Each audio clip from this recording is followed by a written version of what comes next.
percuma lu kerja bagus, kalau bos lu nggak tahu lu kerja. Betul. Ya kan pada akhirnya Cari muka itu tetap penting. Cari muka Gue itu nggak penting. setuju dengan istilah lu nggak usah cari muka kalau di company ya. Setuju, Karena kalau bos lu nggak tahu lu ngapain juga, lo akan stuck di situ-situ aja. paling nggak kalau kita ngomong tadi politik kantor, kita tuh kelihatan kerja. Sementara gue kan dulu di growing up tuh diajarin kayak kerja, give your best, give your 100%. Nggak salah give your 100%, tapi kan juga give your 100% to who. Yeah. Ya kan? Kalau if you give your 100% to someone who take it for granted, ya 100% itu jadi 0 di mata dia.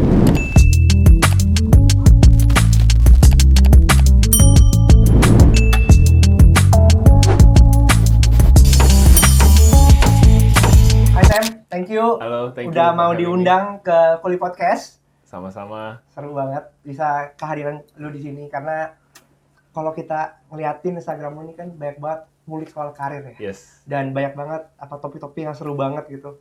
Terutama kalau kita ngomong karir ini sensitif ya, ya kan? Betul. Karena ya banyak banget orang yang pengen karir lu lebih maju lagi. Tapi tentunya. ini juga plus minus gitu. Salah satunya ya kita ngelihat pengalaman lu bagaimana dari profesional kan. Akhirnya saya memutuskan sekarang jadi entrepreneur ya. Gila. Jadi pengangguran. Jadi pengangguran.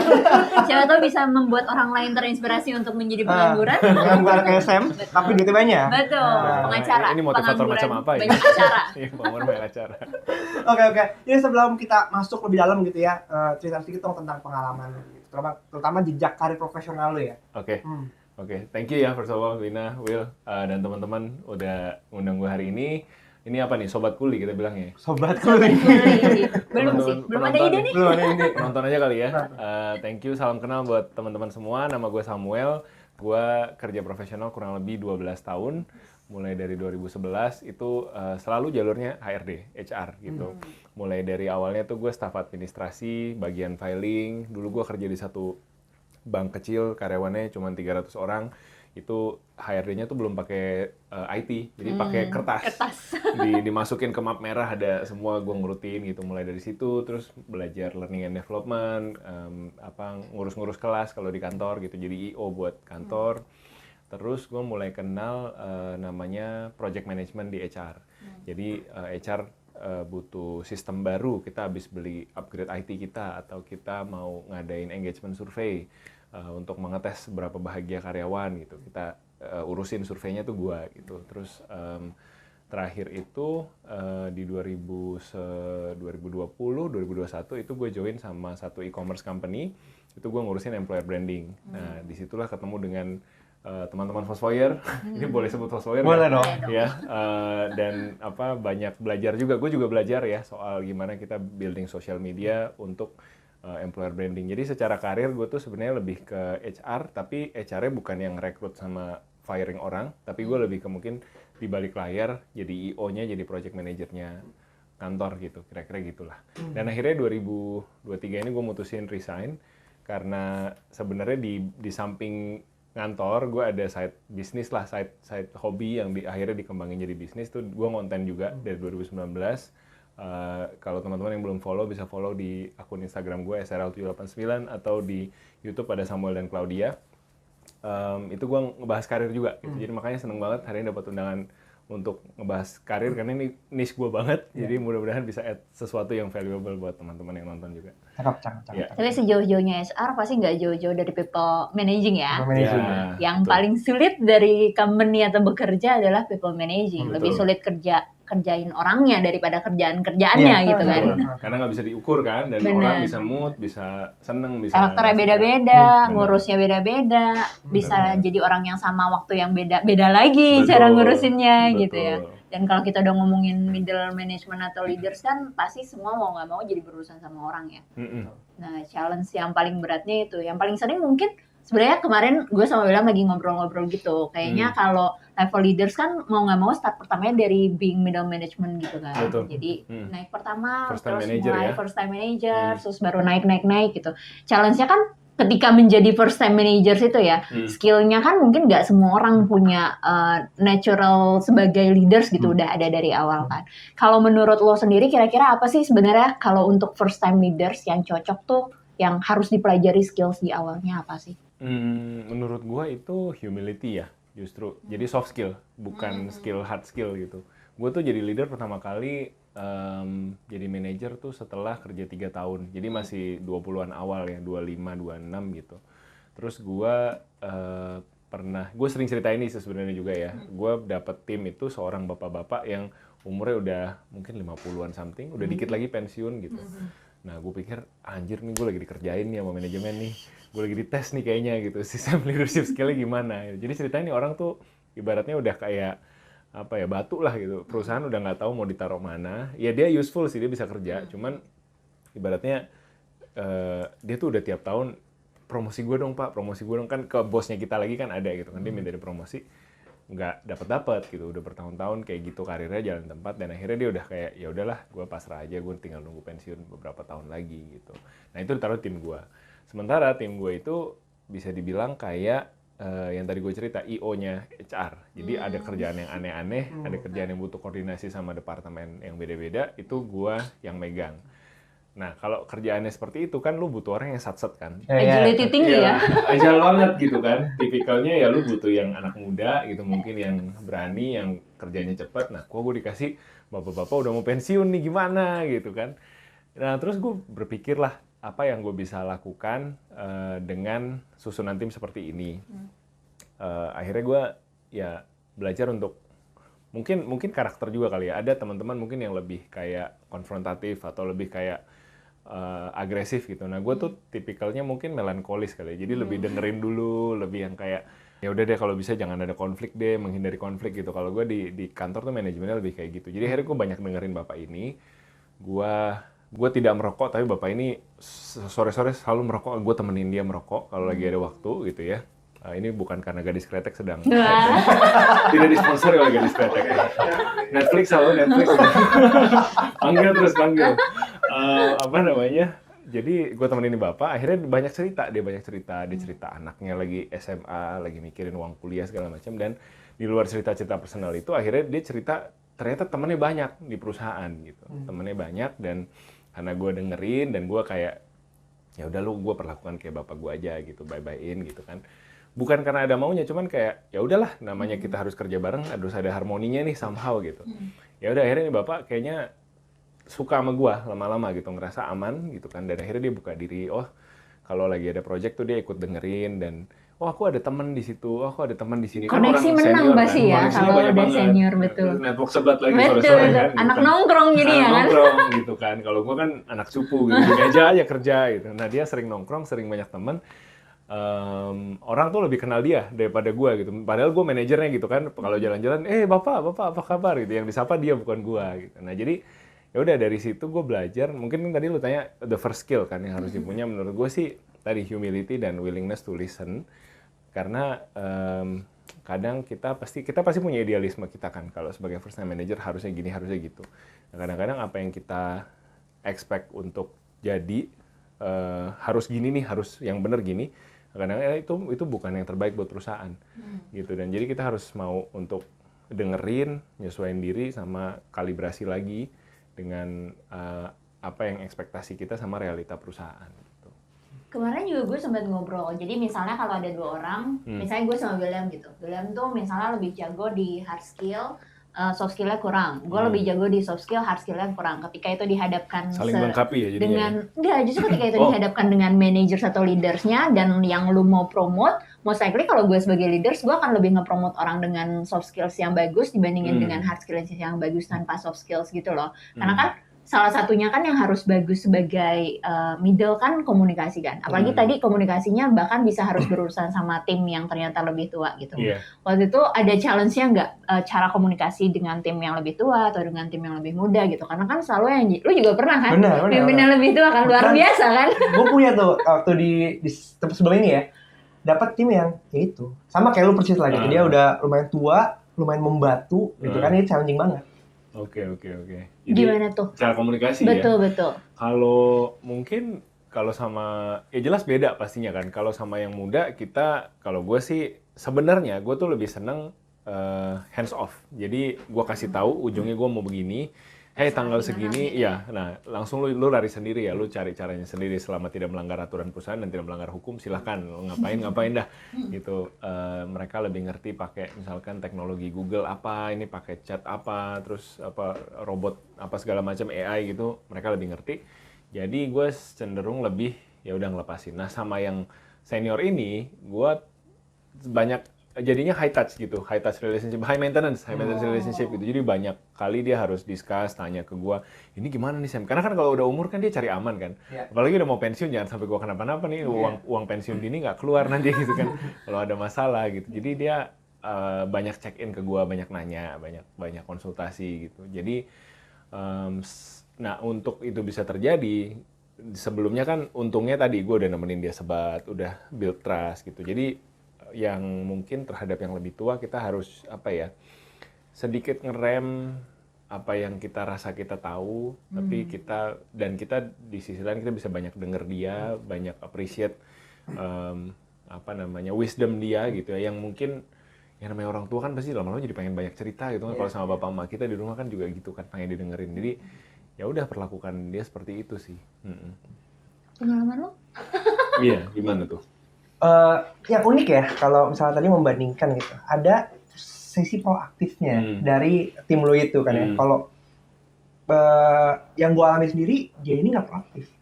Jadi diam aja. Jadi kayak kita coba untuk mengakomodasi, tapi kemudian dia diam aja gitu.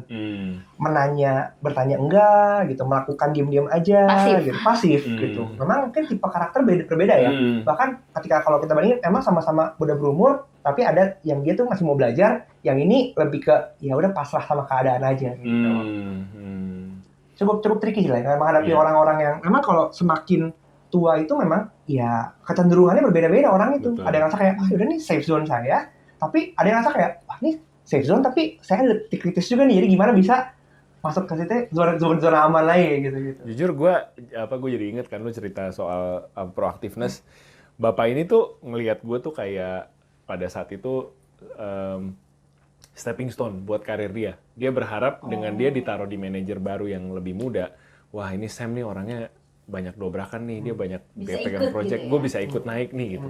Jadi gimana Sam, saya promosi nggak tahun depan gitu. Dia jadi sering nanya, dan mungkin ini juga another lesson ya, sebagai first time manager kita nggak boleh over promise juga. Kita nggak boleh bilang, iya Pak pasti saya promosiin Bapak tahun depan gitu. Nah gue tuh kan ada bosnya lagi pada saat itu, jadi gue banyak ngobrol juga sama bos gue, Pak ini gimana sih Bapak ini dia mau promosi gitu, dia berharap banyak sama saya lah, saya harus gimana, saya harus ngomong gimana gitu. Ya kamu harus diplomatis Sam, jangan dijanjiin apa-apa, nanti taunya nggak dapat dia kecewa atau gimana gitu. Jadi gue juga belajar ini bukan berarti ngajarin teman-teman untuk main politik atau gimana, tapi memang kadang di kantor tuh kita nggak selalu bisa, iya kan, nggak bisa selalu ngomong apa adanya gitu. Jadi manage juga ekspektasi orang gitu, nggak cuma manage ekspektasi bos tapi juga tim yang kita pimpin. Gitu. Ada satu hal yang menarik. Masuk ke manage ekspektasi. Tapi ada satu hal yang menarik. Ketika tadi lu bilang bahwa lu sering ngobrol sama bos lu. Nah, ini gua ngeliat gitu ya bahwa untuk dari sisi setiap hierarki level di struktur organisasi, biasa ada kecenderungan mereka itu bermain dengan level-level sepantarannya. Oke. Gitu. Untuk berbicara dengan atasannya itu tuh kayak secara sekedar adalah kalau ada kerjaan aja. Padahal kalau buat point of view gue gitu ya, penting untuk kita membangun relasi dengan atasan. Supaya kita bisa paham maunya atasan kita seperti apa, dan paling nggak kalau kita ngomong tadi politik kantor, kita tuh kelihatan kerja. Karena kan lu ngomong, lu banyak konsul sama atasan lu gitu ya. Bagaimana pandangan lu gimana soal ngebangun relasi antara sama atasan itu loh? Sama atasan ya. Menurut gue tuh penting banget sih. Pastinya kan kita di karir itu nggak mau jalan di tempat ya, kita mau maju, kita mau berkembang. Nah selain kita kerja bagus, satu hal lain dan beruntung ya mungkin ya hal lain ya, satu hal lain yang bikin kita naik itu ya atasan kita gitu, orang-orang di atas yang bisa kasih kita visibility. Nah ini yang fresh grad suka nggak aware, mereka kacamata kuda aja kerja baik-baik, dipikir ya nanti keadilan akan ditegakkan, saya akan promosi pada waktunya gitu. Padahal belum tentu, karena kalau lu kerja bagus dan lu istilahnya di HR tuh individual contributor, jadi emang kerjaan lu tuh cukup buat dikerjain satu orang. Makin lu kerja bagus, makin lu akan berakar di situ, makin lu nggak akan dipromot-promot, karena ya udah dipegang Samuel udah bagus di situ, kalau dia dipromote ntar gimana, goyang semua gitu, udah Dia harus cari orang baru.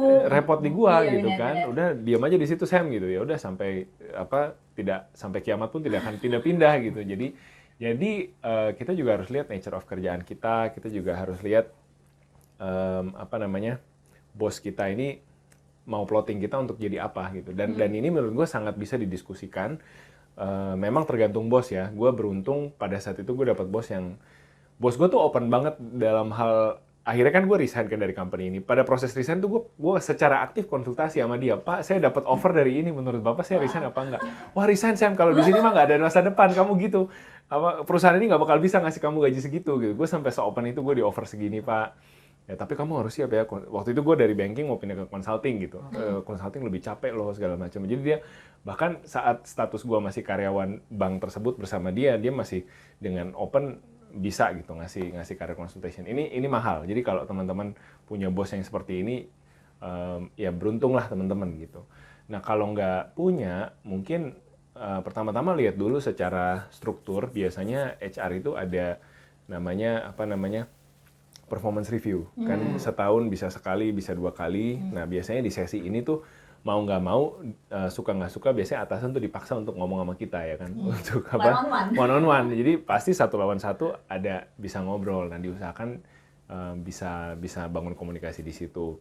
Atau kalau mau yang informalnya ya mungkin tadi ya nemenin sebat atau berawal Makan siang bareng juga makan siang bisa. bareng, bisa yang lebih family friendly ya. Kalau sebat contohnya nanti sponsor nggak masuk sponsor Bisa, rokok. bisa ya, sponsor rokok ya. Ya gitu, jadi hal-hal informal yang kayak tapi add value, lu bener-bener bisa ngobrol gitu, bukan yang kayak oke, karaoke bersama ya seru doang tapi kan nggak ada hati ke hati gitu loh. Kalau bisa lu dapat bukan screen time ya, cuman kayak one on one time gitu sama dia, biar omongan lu, aspirasi lu tuh kedengeran sama dia. Screen time ketahuan kebapaan sekali ya. Screen time karena sudah habis hari ini. Gitu. Jadi penting ya sebenarnya kita ngebangun relasi dengan atasan, bukan cuma sekedar peers doang. Karena kalau buat gue gini, percuma lu kerja bagus kalau bos tuh nggak tahu lu kerja. Betul. Ya kan pada akhirnya Cari muka tuh tetap penting. Cari muka Gue tuh nggak penting. setuju dengan istilah lu nggak usah cari muka kalau di company ya. Setuju, Karena kalau bos lu nggak tahu lu ngapain juga, lu akan stuck di situ-situ aja. Cuma mungkin batas cari mukanya sampai mana, itu yang dia harus cari tahu sendiri. Karena kan tergantung perusahaannya, tergantung bosnya gitu. Ada bos yang memang kemakan sama manis-manis. Bahkan yang kalau misalnya lo ngomong manis-manis, dia malah kayak apaan sih nih anak. Gitu kan juga ada ya, beda-beda tipe bos kan. Betul. Tapi kalau dari cerita Sam tadi kayaknya dapat bosnya lumayan baik Open, gitu ya, iya. open, terus bisa diajak ngobrol gitu. Tapi dari sekian pengalaman kerja lo, ada nggak sih tipikal bos yang menurut lo enak banget kalau lo kerja sama bos ini yang beneran nyantel banget ke otak lo gitu? Kalau gua, ya bos yang tadi ya sebenarnya yang gue ceritain itu salah satu yang terbaik. Kalau gue ingat-ingat kenapa dia pada saat itu baik buat gua adalah point of view dia tuh kasih gue point of view baru, di mana gue pada saat itu kan dari fresh grad baru pindah ke bank ini tuh ya, kantor gue belum berapa banyak lah gue pindah kantornya gitu. Terus point of view gue pada saat itu karir adalah satu-satunya jalan menuju kesuksesan gitu ya. Jadi gue kacamata kuda aja, pokoknya habis ini gue ngejar posisi manajer, habis manajer senior manajer, asisten VP, direktur nggak tahu kapan gitu ya, tapi kejar terus gitu, jalurnya satu. Nah gue sama bapak ini tuh dibukain pandangan bahwa karir itu satu ibaratnya kita tuh 3 dimensi gitu. Ada satu muka aja dari di sisi kita tuh karir. Sisanya mungkin kita bisa bisnis, kita bisa punya hobi, kita bisa spend waktu sama keluarga gitu. Nah dia tuh pernah bilang satu kalimat yang waktu itu gue shock banget dengernya. Dia bilang, Sam, aku tuh udah nggak mau dipromosi. Jadi posisinya tuh asisten VP, ya oke lah gitu ya, cuman maksudnya bukan direktur gitu. Terus dia bilang, kenapa Pak nggak mau jadi direktur? Kalau lu jadi direktur, nama lu ada di semua dokumen perusahaan. Iya lagi. Apalagi direktur HRD. Ntar yang dibawa ke pengadilan ketenagakerjaan urusan gitu ya, benar-benar. Gitu. Gue nggak mau Sam, gue nggak mau. Terus ternyata seiring berjalan waktu gue kenal dia, oh ternyata dia punya usaha kontraktor sampingan gitu kan. Iya Sam, aku tuh jadi karyawan bank hanya untuk status aja. Karena bikin visa kalau mau keluar negeri gampang. Oh iya lagi benar. Gitu, katanya gitu. Terus kalau aku kenalan kan keren, kartu namanya bank gitu. Nah ini banget, ngeselin banget gitu. Tapi itu oh ya bener juga ya gitu. Tapi secara penghasilan aku udah lebih besar dari luar kantor daripada di kantor. Di situ gue dapat sesuatu bahwa kayak ya udah lu karir itu jadiin aja satu kendaraan buat mencapai apa yang lu mau, tujuan lu gitu. Sementara gue kan dulu di growing up tuh diajarin kayak kerja, give your best, give your 100%. Nggak salah give your 100%, tapi kan juga give your 100% to who? Ya kan? Kalau if you give your 100% to someone who take it for granted, ya 100% itu jadi 0 di mata dia gitu. Atau lu kasih lu 100% ke orang yang nggak bisa menghargai lu, pokoknya lu salah mulu di depan dia, itu juga sia-sia gitu. Jadi bersama si bos ini, mungkin yang gue paling appreciate itu ya, dia bisa membuka mata gue bahwa karir itu hanya satu bagian dari hidup lu. Nggak ketemu passion di karir tuh nggak apa-apa. Ini pasti ada nih pertanyaan passion. Kalau anak sekarang dunia propes. Iya, aduh. Cuma ganti bahasa doang, dia bikin pusing aja. Makanan motivator aja gitu. Bikin webinar gitu ya. Tapi ya gitu sih. Tapi kan kebetulan lo ketemu bos yang bisa lo idolize ini kan di awal karir lo gitu kan. Mungkin nggak semua orang seberuntung lo buat bisa ketemu bos yang baik banget dan bisa lo look up to lah di awal karir. Tapi ketika lo ketemu bos ini, apakah lo menggunakan ketika apa yang lo pelajari dari orang ini lo gunakan nextnya ketika lo sudah menjadi EVP atau VP atau manager selanjutannya gitu? Yang gue gunakan ya apa ya, mungkin lebih ke cara pandang tadi ya, gimana kita ngelihat karir itu pokoknya tadi harus kelihatan sama orang hasil kerja lu, terus jangan sampai lu kerja tuh for the sake of kerja doang, nggak mikirin situasi politik di kantor, jangan sampai lu membenturkan kepentingan lu dengan orang lain gitu. Jadi lebih ke yang gue paling dapat dari beliau ini adalah cara dia memandang dunia gitu. His worldview is very realistic gitu. Kalau kan ada orang-orang yang lu di coaching sama dia tuh yang lu dapat kayak kalau kata Steve Jobs begini, maksudnya kemana-mana gitu, jadi nggak yang kayak real gitu. Nah itu sih yang paling gua appreciate dari beliau. Dan kalau teman-teman punya bos seperti itu, dijaga baik-baik karena itu langka ya hubungannya. Jadi sampai sekarang pun gue masih kayak ini, kemarin kan gue habis publish buku, terus gue bilang, Pak mau nggak buku gue kirimin satu? Nggak usah Sam, gue nggak baca buku. Mending lu traktir gue nasi goreng gitu, dia suka makan nasi goreng kambing. Ya jadi se-candid itu hubungannya gitu, jadi lebih ke maintaining network aja sih sama dia sekarang sih. Tapi sih hal-hal yang tadi lo dapatkan dari bapaknya, ada yang lo sampaikan ke tim bawah lo juga nggak ketika lo udah jadi leaders? Hal yang sama kayak sebenarnya yang tadi karir itu banyak jalannya gitu. Pastinya, terutama jadi gue terakhir tuh kan kerja di sebuah tech company di e-commerce. Di e-commerce ini banyak orang-orang, anak-anak muda yang dari kampusnya tuh mereka udah bagus gitu, bibit-bibit bobotnya.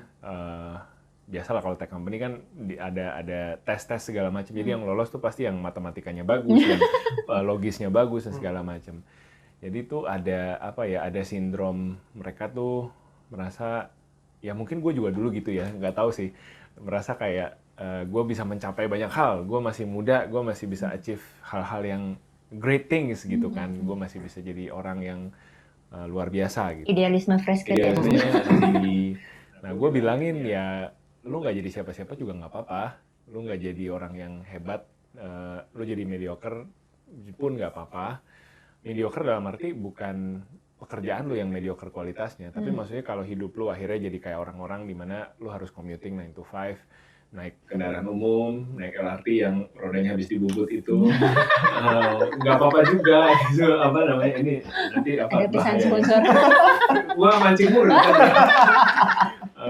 Bagaimana LRT mau memberikan citra dikat bahaya. Itu nggak apa-apa gitu, intinya kayak mediocrity is by statistic it's the majority sebenarnya kan.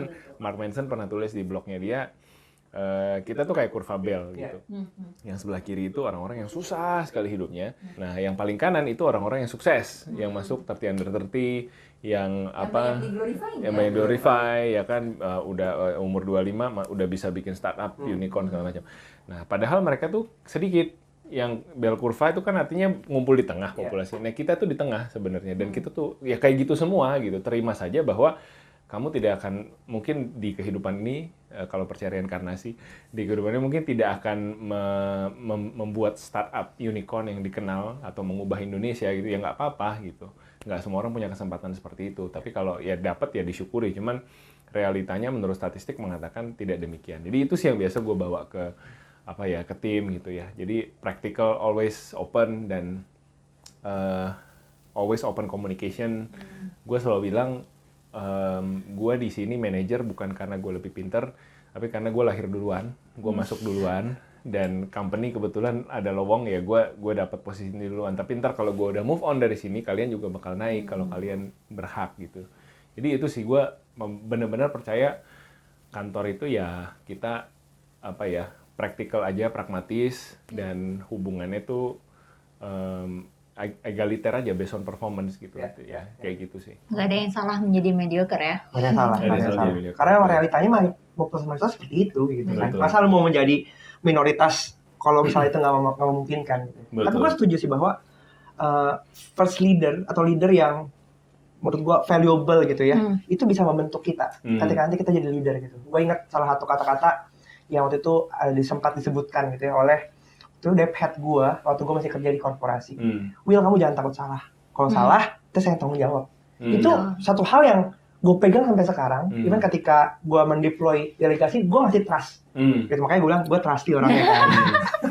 Karena dari situ tapi jangan disia-siakan kepercayaan itu. Pengalaman itu yang membentuk gue kayak, oh iya bener ya, kalau jadi leader lu harus trust. Karena tugasnya leader ya lu mimpin untuk membentengi ketika nanti tim lu bikin salah. Kalau lu nggak membiarkan tim lu salah, gimana mereka bisa belajar kan? Iya. Gitu. Dan tapi gini, satu pertanyaan gitu, karena gua itu nggak pernah nih, lu juga nggak pernah kan? Apa? Kita karir profesional terus naik level dipromosikan gitu kan? Kita tipe yang kita tidak mengalami itu ya? Kita kerja, lalu kita langsung lompat jadi entrepreneur. Betul. Habis itu kita cari-cari masalah untuk turun lagi. Turun ke kan? tengah. Berdasarkan pandangan. Iya. Gimana sih buat teman-teman yang mereka karir profesional, kan pasti semuanya itu pengen karirnya naik. Tapi mungkin ada yang hanya berpasrah, ada yang dia secara aktif meminta itu. Gimana sih etiknya yang proper untuk meminta itu? Orang timur lagi kita Yeah. mungkin nggak yang kayak jadi Pak gini, saya kan udah kering, nggak mungkin kan gitu sepertinya ya. Minta gitu, udah cari yang lainnya deh gitu, pindah. Gitu. Jadi di buku ini sebenarnya gue juga tulisin ya, ada satu cerita gue ngobrol sama Ibu Evelyn Yonatan. Bu Evelyn Yonatan ini Chief HR di Lazada Indonesia. Dia tuh sekarang posisinya, beliau adalah HR Director lah bisa dibilang. Tapi sebelum jadi HR Director, dia all her life itu jadi business person gitu. Jadi orang yang dulunya beliau tuh kerja di FMCG, fast moving company, itu yang bagian jualan gitu, sales, bisnis, jadi ngurusin relationship sama distributor dan segala macam. Tiba-tiba di penghujung karirnya dia jadi HR. Nah, gue banyak gali perspektif dari beliau, salah satunya tentang promosi. Jadi dia bilang promosi bisa diminta, dia yang lu bilang tadi ya. Cara mintanya gimana? Nah, cara mintanya pertama-tama tentunya kita harus tunjukin kita perform dulu. Ini basic lah gitu ya. Kalau kita nggak perform, kita punya kartu apa buat minta promosi. Nah, setelah kita perform itu, harus berani untuk nge-push ya. Tapi nge-push ini juga lihat momen gitu. Jangan kita asal-asal, oh mumpung ada bahas KPI, saya bahas promosi gitu. Tapi sebelumnya lu nggak pernah punya relationship sama bos lu, nggak pernah tadi sebat bareng atau makan siang bareng gitu. Jadi sebenarnya nggak ada relationship just because lu merasa ini waktunya. Jadi dia bilang, build trust, build buy-in from your seniors gitu. Dan trust dan buy-in ini bukan sekedar kerjaan lu bagus, tapi ibaratnya lu bisa misalkan presentasi gantiin bos lu. Lu bisa bos lu lagi presentasi, lu standby ada data.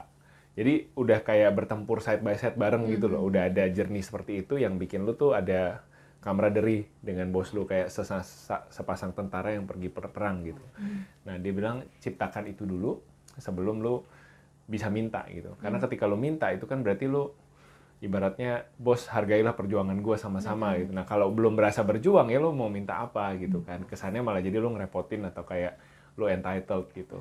Jadi selalu, jadi dia bilang gitu, build that relationship, build that trust first. Dan dan juga lu harus manage ekspektasi lu sendiri juga. Karena karena memang ada roles yang secara fungsi itu memang dia cuma bisa dikerjain satu orang. Tadi kan individual contributor atau spesialis biasanya istilahnya. Kalau emang lu ada di role seperti itu, lu juga harus tahu diri. Kayak kalau lu dipromosi, lu ngerjain apa? Lu manajer tapi bawahnya nggak ada gitu, karena kerjaannya nggak cukup. Jadi bisa juga teman-teman enlarge your skill dulu, cari kerjaan-kerjaan lain yang kira-kira mendekati atau bisa lu kerjain barengan, terus dengan portfolio yang lebih besar, misalkan lu minta pindah departemen dan lain sebagainya. Sama sebenarnya gue sama kayak kalian dalam hal promosi internal tuh gue cuman pernah dipromosi 1 kali, sisanya gue pindah kantor. Saya gue resign dapat promosi. Tapi dari yang mungkin pas dipromosi 1 kali itu gue lagi di posisi gue di agensi rekrutmen, headhunter, terus memang berawal dari kedekatan, terus gue kerja bagus gitu ya di situ, dilihat bagus, gue punya report paling rapi, kan kita headhunter tiap sore harus bikin report gitu, dia lihat report gue rapi, dan tidak hanya itu, tapi ada perkembangan juga di company-nya, bisnisnya lagi growing dan mereka lagi mau buka tim baru, cari manajer gitu. Nah, gue rasa itu juga harus kita lihat gitu ya, kita lihat peluang di kantor, ada nggak untuk manajer baru atau posisi baru gitu. Tapi ada batasannya nggak sih? Enggak sih. Sebenarnya gue penasarannya adalah kan ada banyak ya sekarang kayak orang yang kerja terus prinsipnya kayak kalau mau cepet naik level pindah-pindah kantornya karena lo di sini ada pengalaman ini lo bisa naik itu akan lebih cepat daripada lo diem di satu company terus nanti lo nunggu untuk karir lo naik gitu. Ada batasannya nggak sih kapan waktunya gitu? Karena kan banyak dijadiin pembenaran ya sekarang. Betul. Kayak gue pindah company biar gue cepet naik level karir gitu. Tapi kan. ternyata ketika lompat, salary-nya naik, kompetensinya nggak ikut naik. Bener. Sedangkan kalau kita dari point of view employer gitu kan, buat kita ketika nih orang cabut, ya kita mesti invest lagi ke orang baru, ngajarin lagi gitu kan. Itu kan jadi kayak pusing juga nih kalau lompat-lompat terus gitu kan. Iya. Kalau buat gue pribadi itu 12 tahun kerja kan 8 kantor, 8 perusahaan. Emang gue berasa sih di awal-awal tuh gue lebih daring, lebih berani gitu. Setahun pindah nggak apa-apa lah gitu. Nah tapi di belakang-belakang itu mungkin satu company itu gue bisa stay 2 tahun atau bahkan lebih gitu ya. Dan ini yang dikonfirm juga sama Bu Evelyn tadi pas gue interview, dia bilang usia 20-an mungkin lo bisa pindah-pindah. Tapi kalau lo udah kepala 3, lo udah punya manager title, nah itu lo akan dilihat bukan semata-mata karena portfolio banyak, tapi lo bisa istilahnya ngemong nggak, lu bisa pegang tim nggak? Ada gitu. Achievement apa juga gitu dari situ. Achievement bersama tim itu kan nggak bisa secepat kalau lu kerjain sendiri kan. Kalau lu kerjain sendiri jadi rising star ya cepet lah mungkin ya. Jago presentasinya atau jago bikin PPT-nya. Kalau sama tim kan lu bisa promosiin orang. Anak yang lu pegang tadinya intern jadi kartap gara-gara lu. Nah itu kan butuh waktu tuh. Gitu. Jadi kalau versinya Bu Evelyn sih pas gua ngobrol itu jadi kepala 2 sama kepala 3 tuh journey-nya beda gitu. Jadi kualitas manajer bukan lagi dinilai dari performance dirinya, tapi gimana dia bisa manage timnya, turnover-nya rendah mungkin, kemudian timnya upskilling, kualitasnya lebih bagus lagi, bisa lebih perform lagi sehingga secara kolektif juga jadi lebih bagus gitu. Betul. Bisa naikin orang apa enggak gitu. Berarti ya secara otomatis menjadi manajer itu atau semakin tinggi posisinya, kita mesti yang lebih humble. Karena nggak mikirin kita kan, mikirnya bersama-sama gitu ya. Iya, benar. Setuju. Tapi pertama kayak lo jadi, karena kan kemarin gue sempat ngobrol, awalnya kenapa kita bikin gini, karena gue sempat ngobrol sama William, kayaknya yang paling berat itu menjadi middleman ya, kalau di company. Kalau di luar mungkin ada sandwich generations, membiayai atas bawah, middleman kan sama ya, menyenangkan atas bawah gitu ya. Waktu pertama kali lo jadi middleman, challenge paling besar yang lo rasakan apa? Yang udah ngelola lumayan banyak ya gitu tim bawahnya. Iya. Sebenarnya gue tuh nggak pernah ada di posisi sampai timnya banyak sekali. Oke. Atau mungkin gue kasih case. Oke, boleh. Menjadi middle manager. Ini kan kita menjadi jembatan. Ya kan antara kita punya sebagai manager, kita di-hire secara profesional, yang gue percaya berarti perusahaan melihat kredibilitas kita, ide-ide kita ya kan. Tapi ketika kita menyampaikan ide tersebut, biasa suka di-kill sama atasan kita. Rejection gitu kan. Gimana cara lu sebagai middle manager itu handling rejection dari atasan, kemudian nanti harus menyampaikan ke tim bawahannya itu. Pernah nggak punya pengalaman kayak gitu? Oke. Kalau pertama-tama kita harus mulai dengan understanding bahwa satu company itu bukan nggak selalu harus jadi kanvas aspirasi kita. Kadang-kadang fresh grad kan berpikir, ide saya ditolak, terus dia jadi personal gitu, sakit hati gitu. Nah, Kita harus paham bahwa di dalam perusahaan tuh banyak kepentingan, dan biasanya kepentingan orang-orang yang lebih senior atau lebih penting title dan posisinya itu yang menang biasanya gitu. Kan ada istilah HIPO ya, highest paid person opinion. HIPO in the room gitu ya. Kita harus aware gitu bahwa memang ada fenomena seperti itu, dan itu nggak salah, itu nggak benar juga. Maksudnya nggak usah dilabelin, it is what it is gitu. Kantor ya seperti itu.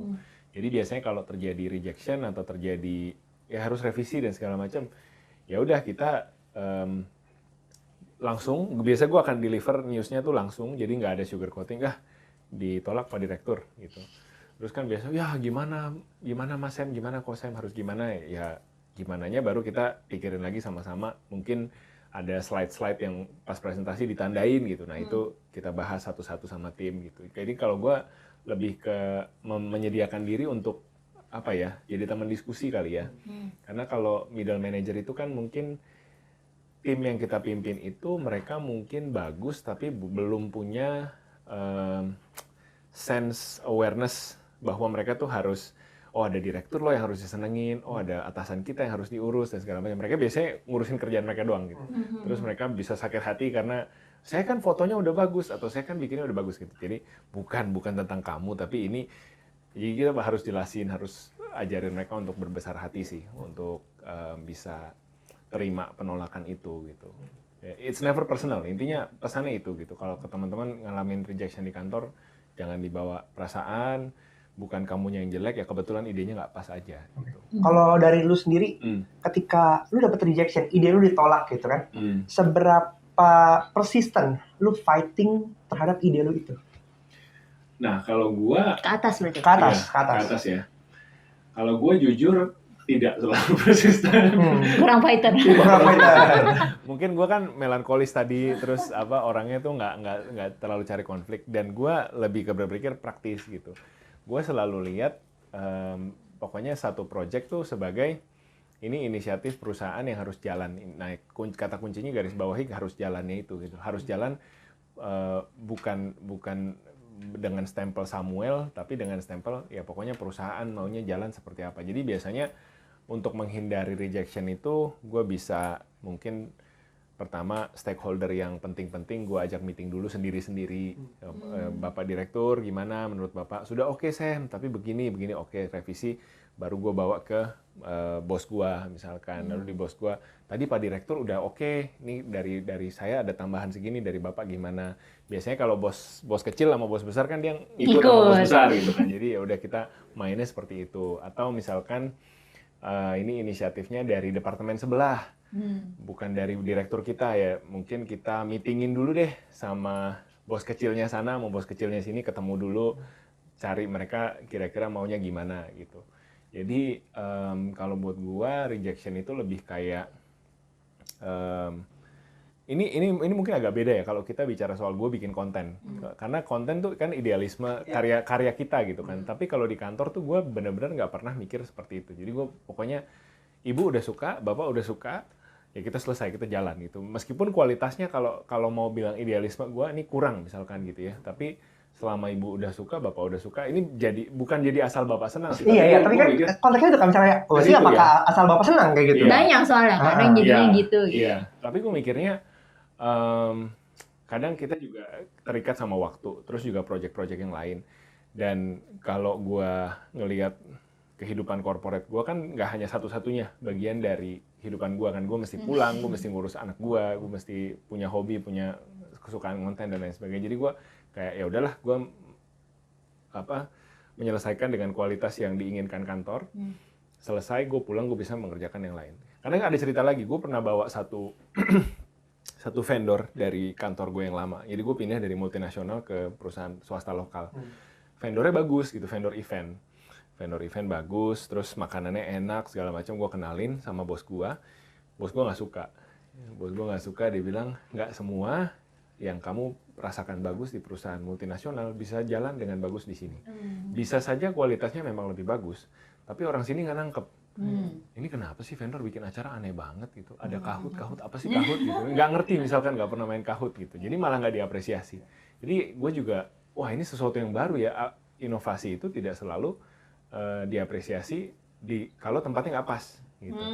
Jadi akhirnya terus dia juga bilang, dan itu kalau bagus Sam, kalau jelek yang dicari siapa yang bawa vendornya? Samuel Ray.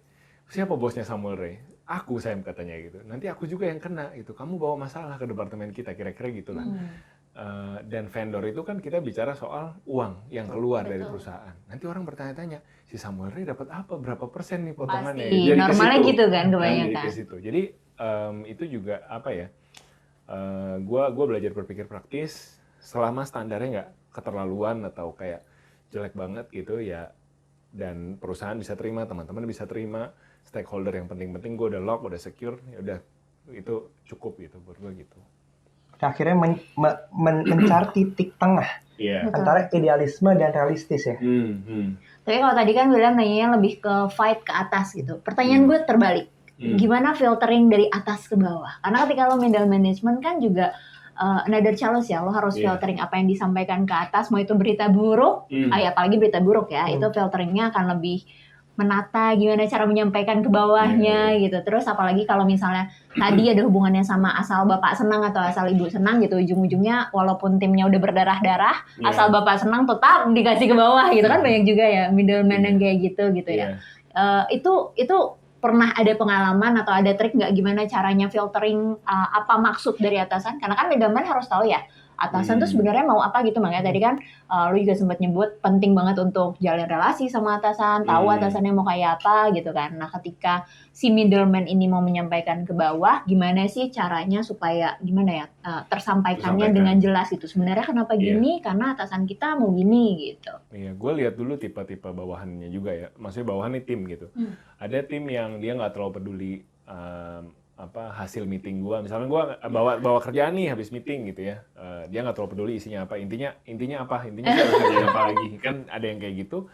Kalau ketemu yang semut pekerja seperti itu ya gue mencoba untuk menerjemahkan hasil meeting itu ke sebuah action point yang dia bisa lakukan. Oke, ini slide presentasinya, slide 25, slide 30, sama slide 40, nggak suka, Bapak tolong direvisi, grafisnya kurang ini, gitu, tolong kerjain. Jadi gue berusaha se-clear mungkin ke orang-orang yang seperti itu. Kalau tipe yang gue lihat bisa, ini orangnya ini nih, beredar nih, kayaknya ngobrol, dan dia kayaknya tahu gitu ya, gue coba misalkan ambil waktu ngobrol, sore-sore, jam 3, yuk kita ngopi sebentar, ngobrol, gue mau cerita hasil meeting tadi gitu. Menurut lu gimana?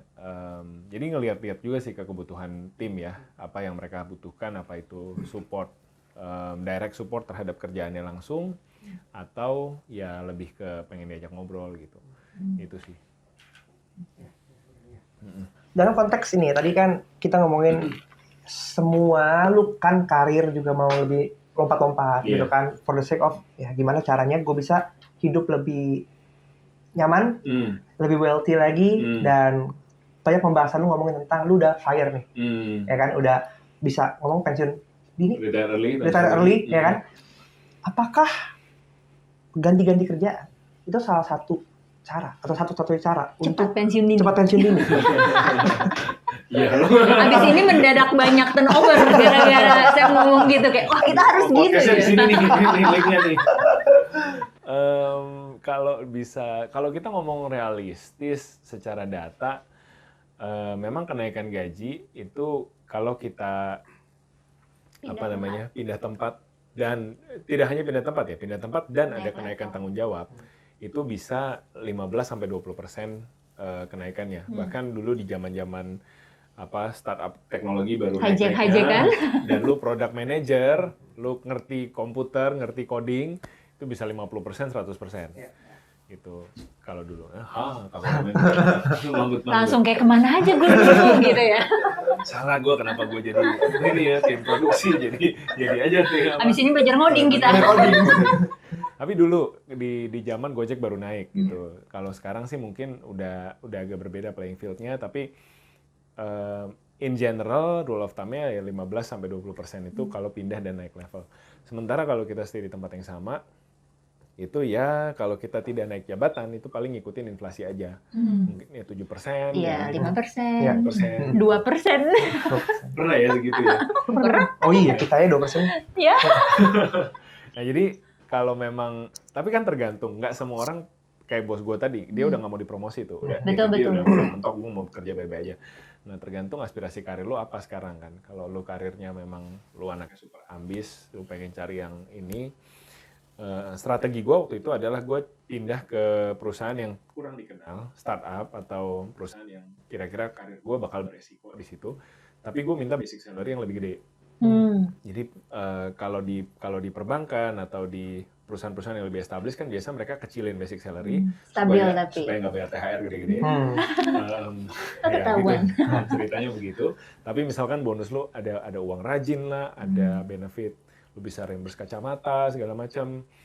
Gue pernah ada di company yang lu bisa reimburse kacamata, limitnya tuh 4 juta atau 5 juta setahun. Mahal ya kacamata. Gue ganti kacamata terus ya. Gue ganti kacamata dan kacamatanya Gucci, Hermes, diajak stylist. Pokoknya belinya di mall gitu, nggak yang di ITC Mangga 2 gitu kan. Yang bermerek gitu. Tapi turun dari ojek gitu. Yang penting kacamata bagus. Gitu. Kalau meeting Zoom kelihatannya bagus ya. Gitu. Terus mulai protes yang tidak berkacamata. Gimana kalau bisa di reimburse cash-nya aja? Wah, pusing head. Wah, iya benar sih. Nah, jadi strateginya gue dulu sempat gitu, tapi memang itu ada resiko gitu. Ketika lu pindah ke perusahaan yang nggak established, ada resiko company-nya bisa tutup. Gue pernah ada di company yang dia diakuisisi sama kompetitornya yang lebih besar, terus dia diakuisisi untuk ditutup. Ya, banyak ya terjadi. Banyak gitu kan. Akhirnya gue pusing sendiri gimana caranya, padahal baru kerja 2 tahun di situ, terpaksa harus pindah lagi. Jadi strategi ini bukan kemudian jalan emas menuju sukses gitu. Maksudnya pasti ada susahnya juga itu. Resikonya ya diantaranya itu lu harus berhadapan dengan ketidakpastian. Kalau lu ke company yang lebih kecil, lu harus berhadapan dengan probation 3 bulan lagi. Dan tidak selalu sesuai dengan teaser trailernya kan, filmnya tidak sesuai dengan teasernya gitu ya. Kadang-kadang teasernya banyak clickbaitnya. Iya, ternyata jagoannya mati atau gimana gitu. Jadi di kenyataannya emang lo harus siap dengan segala resikonya, tapi memang kalau lo bicara salary bisa ada kenaikan setinggi itu gitu. Tapi kalau dari pengalaman lo sekarang yang akhirnya memutuskan buat jadi solo karir, ya udah kayak penyanyi gitu, solo karir ya. Tadinya Trio. Trio Legals.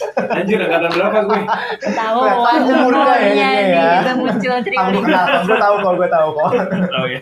Kahitna. Gitu misalnya sekarang beneran jadi si solo karir tadi gitu ya. Kan mungkin banyak orang yang sebelumnya mindsetnya adalah kalau mau fire paling mudah jalannya adalah menjadi entrepreneur, punya usaha sendiri, terus lebih mudah, penghasilan lebih gampang, waktu lebih fleksibel. Dari lo yang akhirnya mengalami dua-duanya, plus minusnya apa sih? Jadi kalau kita bicara fire itu asal muasalnya di US itu kan yang memulai itu software engineer. Software engineer kan biasa kutu buku, nggak banyak mau, paling belanja game gitu kan. Terus kerja pulang. Social life tidak tinggi ya? Tapi gajinya gede. Betul. Jadi mereka memang ada privilege itulah.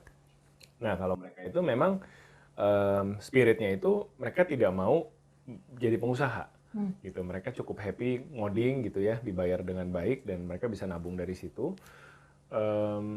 Tapi akhirnya menyebar pada saat ke profesi lain ya. Dan kita juga ngelihat secara, gue juga baca blog-blog dari luar negeri, terus cerita-cerita dari orang yang udah fire.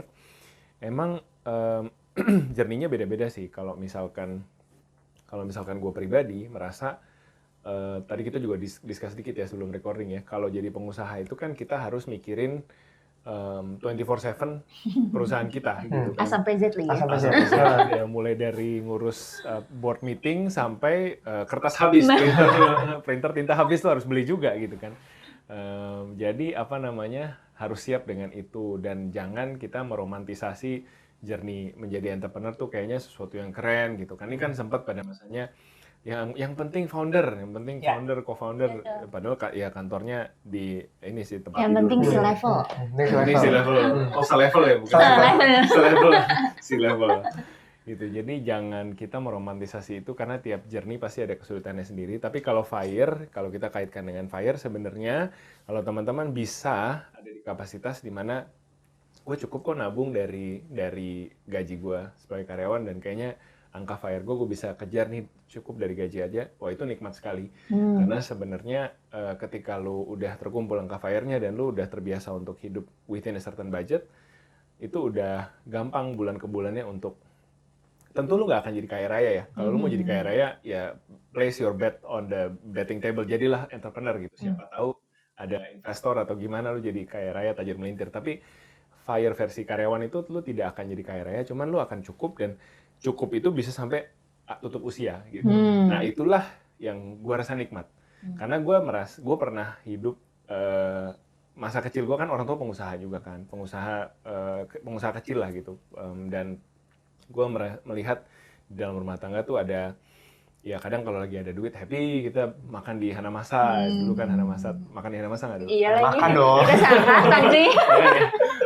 Jalan dulu, nurunin makanan terus makan lagi. Iya benar-benar. Bisa berjam-jam dulu nggak ada Cuma time itu limitnya, doang, kan? iya bener. Itu Sekarang doang 90 satu-satunya all you can eat zaman dulu kan. Bener. Nah, Kalian nggak tahu kan? Iya. Tahu ya, tahu. iya. Tahu karena masih ada kebetulan, Masih tapi ada. nggak pernah makan di situ karena yang lain. Sekarang kan apa sih yang sabu-sabu itu ya? Gyugaku. Nah, kayak gitulah dulu lah gitu. Nah, tapi kalau lagi nggak ada duit, nah itu bisa berantem orang tua, terus kayak apa, suasana di rumah nggak enak gitu. Nah, gue tuh growing up dengan itu, dan gue nggak pengen ada ketidakstabilan itu di rumah tangga gue. Gue nggak apa-apa, tidak ikut roller coaster itu. Gue nggak apa-apa terimanya sedikit-sedikit tiap bulan.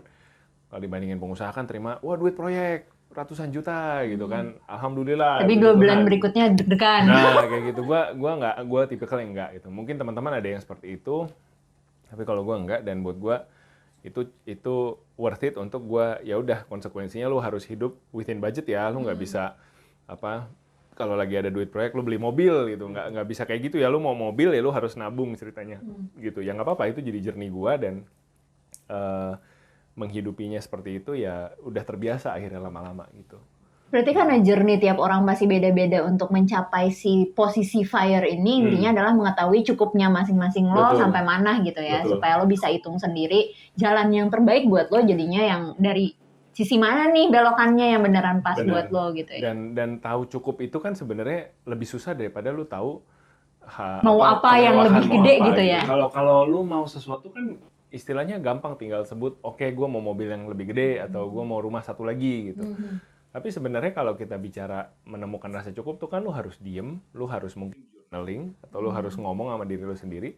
Sebenarnya Samuel sudah bahagia belum sekarang? Nah lu jawab deh tuh, kan bingung kan? Karena Bahkan orang sekarang- bingung gitu, udah bahagia apa belum gitu. Nah, Lebih susah karena banyak pembandingnya sekarang. iya. Kan narasi-narasi yang dikeluarin di Benar. sosmed ini kan sukses di usia muda, Iya. 25 tahun udah bisa punya income Ferrari. Ferrari kayak gitu kan. Menurut gue itu kan juga satu distraksi ya sekarang ya. Betul. Dimana akhirnya kita yang mungkin saat ini kita ngerasa cukup, oh kalau tetangga dia bisa sukses ya. Akhirnya kita terpacu untuk ngejar sesuatu yang menurut kita jadi akhirnya membuat kita frustasi. Betul.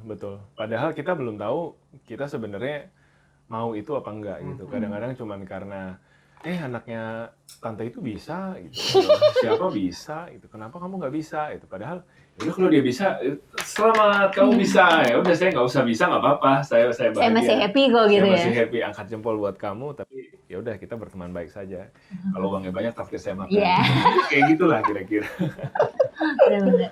Berarti kalau buku lo yang baru ini kebanyakan bahas tentang apa tuh? Nah, buku baru ini tentang journey setelah lu dapat kerja. Jadi kalau buku pertama yang 2020 lagi probation, itu journey sebelum dapat kerja, mulai dari bikin CV, tips untuk interview, cara follow up setelah interview, cara baca kontrak sampai dapat kerja.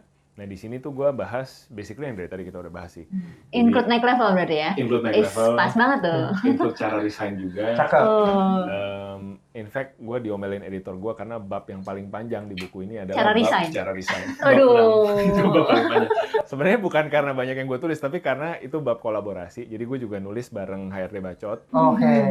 HRD Bacot kan mereka punya expertise di legal law regulation gitu. Jadi gue minta tolong mereka, tolong cross check ini undang-undang apa yang kita bisa refer teman-teman ketika proses resign seperti apa. Jadi harapannya buku ini bisa jadi guidebook buat teman-teman yang baru mulai kantor, mulai dari cara adaptasi, gimana cara kita minta promosi di kantor, tadi yang gue Evelyn ceritain, lalu kalau misalkan nggak cocok, kalau perlu resign ya, seperti apa prosesnya yang benar gitu. Dan gue juga ngajak teman-teman untuk mikirin tentang ujung dari karir gitu.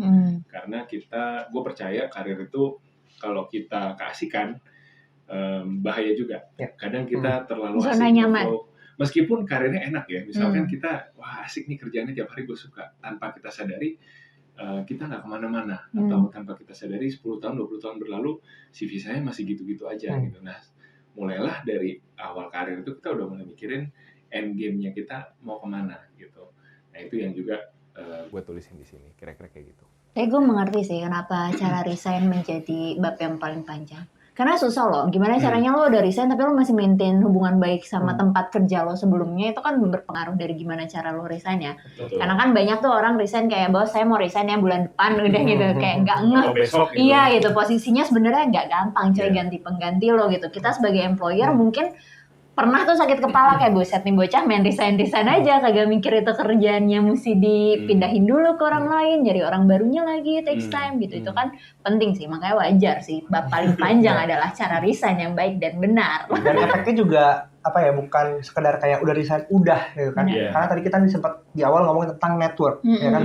Kalau masih ngajak bos lo makan nasi goreng gitu. Bagaimana sih bapak itu punya network yang banyak, akhirnya walaupun dia mungkin udah di fase yang udah lumayan uzur, tapi tetap bisa berguna. Karena networkingnya dia gitu kan, dan di karir itu nggak jauh-jauh dari networking. Ya kan, percuma kita punya kerja bagus kalau nggak punya network juga, ya gitu. Jadi nggak ya, ada yang promosiin ya. betul, nggak ada, karena ya sama lah ya, kayak lu ngajak gua ke sana kan juga karena kan dia top of mind gitu kan, ya karena semua teman-teman, semua segala macam kayak gitu. Jadi ya networking adalah salah satu menurut gua kunci penting dalam perjalanan karir kita. Mau nanti kalian jadi manajer, mau profesional, mau jadi entrepreneur kayak gitu, networking matters sih. Karena solo karir pun juga penting ya kan, itu juga berasa banget ya networking. Berkat networking saya diundang ke podcast ini. Terima kasih networking. Dan menurut gua banyak banget tadi poin-poin yang bisa kita ambil dari Sam gitu kan, bagaimana proses kamu yang first manager nih ya, belajar untuk humility, belajar untuk mendengarkan, komunikasi, bangun relasi sama atasan kamu, juga belajar bagaimana menyampaikan cara rejection gitu ya. Kadang-kadang namanya profesional kerja itu bukan kanvas idealisme kita, tapi ya kita juga realistis sebenarnya. Gimana sih idealisme kita tuh sejalan dengan perusahaan juga, tapi juga nggak akhirnya membebani kita gitu, karena idealisme kita gerus gitu ya. Mencari balance point itu sebenarnya yang menjadi struggle-nya. Cukupnya tetap sama aja kayak mau jadi fire, cukupnya di mana gitu, sama aja di kerjaan juga gitu kan. Apakah mungkin tadi misalnya kayak bosnya Sam yang cukup nggak perlu promosi lagi, emang nggak mau gitu. Ada juga yang memang cukupnya ya memang sudah sampai level VP aja maunya, atau emang yang gue baru merasa cukup kalau direktur. Intinya adalah beda-beda ya, tahu ke masing-masing dirinya kayak apa. Di awal karir kan kita banyak diajarin untuk say yes to opportunity, say yes to new things gitu. Nah jangan lupa nanti usia 30-an belajar say no tuh lebih susah loh ternyata. Iya lagi. Semuanya kita bisa, semuanya banyak opportunity, belajar untuk pilah-pilah mana yang lebih strategis, yang lebih cocok, itu lebih susah. Betul. Dan say no ketika jadi middleman juga sulit ya. Iya. Karena kadang maunya atas, kita masih kayak, aduh gimana no-nya gitu ya. Kalau jadi yang atas kan no-nya lebih ke bigger picture ya. Gak mau ini, terus tinggal, lu jalan yang ini aja gitu kan, lebih gampang ya. Ya, mantap. Oke, thank you Sam buat sharing-sharingnya, banyak banget wagyu yang kita dapat. Betul, wagyu. Ada masa? Ada masa sosis dulu. Belum ada wagyu. Tidak mengenal wagyu. Oke, buat kalian yang ngerasa video ini bermanfaat, jangan lupa di tap like button ya, karena satu like itu membantu ya video ini tuh bisa ketemu dengan orang-orang yang membutuhkan lagi. Jempolnya, jangan lupa share juga dan subscribe supaya kita juga punya semangat untuk bisa membagikan konten-konten seperti ini lagi. Dan beli buku saya di Gramedia. Jangan lupa untuk beli buat buku kalian yang mau jenjang karirnya, lagi galau-galau di dunia kerja. Tadi ada cara resign. Perjalanan memaknai hidup kan? Dewasa muda di dunia kerja. Sudah keluar. Akhir tahun biasanya kan turnover ya, orang mulai mikir-mikir resign, ganti-ganti kerjaan. Video ini diblokir oleh HRD. Ya, bukunya ada di Gramedia. Thank you, bye.